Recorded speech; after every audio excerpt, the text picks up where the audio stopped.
Hello, my Iron Chef littles.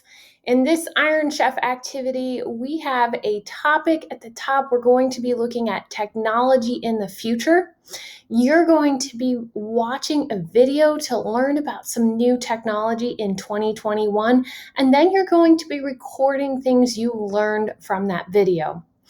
On the other side of your screen, on the right-hand side, you're going to add a picture of something you've learned. To add a picture, you're going to click the little picture icon and click search the web. And as you start typing in letters, it will help you spell words so that you can find some of the things that you learned about in the video. The last part is our secret sauce. And that secret sauce is if you get done early, I want you to do a lot of thinking about how did you feel after watching that video? Were you thinking more? Were you surprised?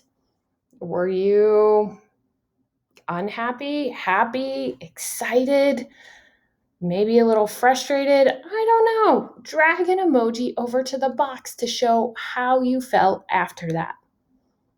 Now, let's switch gears. Teachers, if you were using Iron Chef with your littles in the classroom, you may only put one little in each slide, or may start with having two slides where one student does one of the slides and the other student does the other slide, and then they jigsaw and share with each other.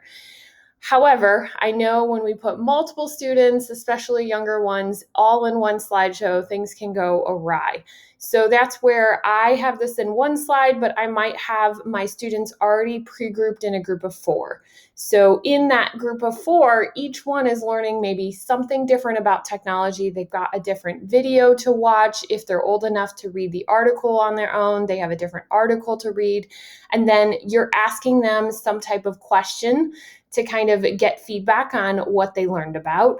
And then they're going to jigsaw share within their group, or they may jigsaw in some capacity and share with the class. Your big components of that Iron Chef are going to be one source, whatever that source might be, some type of writing about that source. So it's a question they're answering, it's open-ended like the one I've written, or it's maybe a little bit more closed and you're trying to prod to see to get specific information they learned.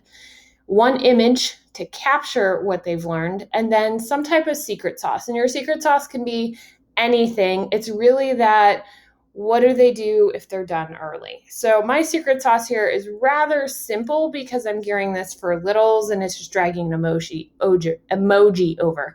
Sometimes secret sauce might be finding a GIF or GIF, or finding a music video that goes with something. Maybe it is actually doing an activity. Maybe there's like a quick thing that they can do that tells them more about technology in the future, whatever topic you're studying. And it's a little interactive thing that they could do. It's just something extra.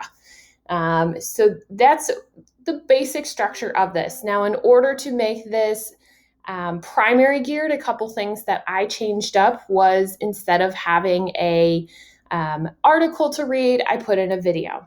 Instead of having just an open space for learners to fill in their things that they've learned, I have created a table to make it a little bit easier to type in.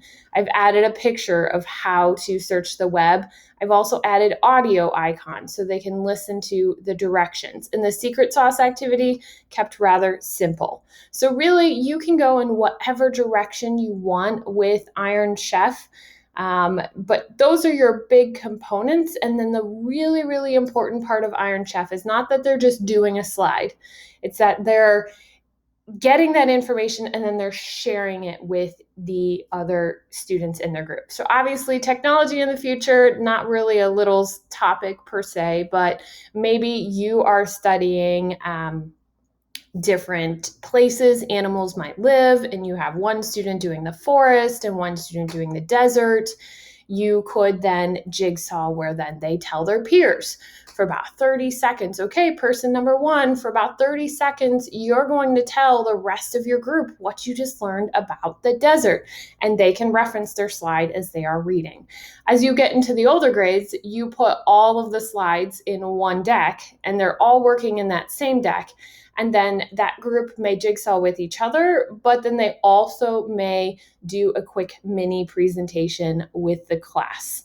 So it's up to you on how you structure it. Lots of flexibility. Give it a try and take the link from this slideshow and make sure you dump that in Google Classroom when you're done.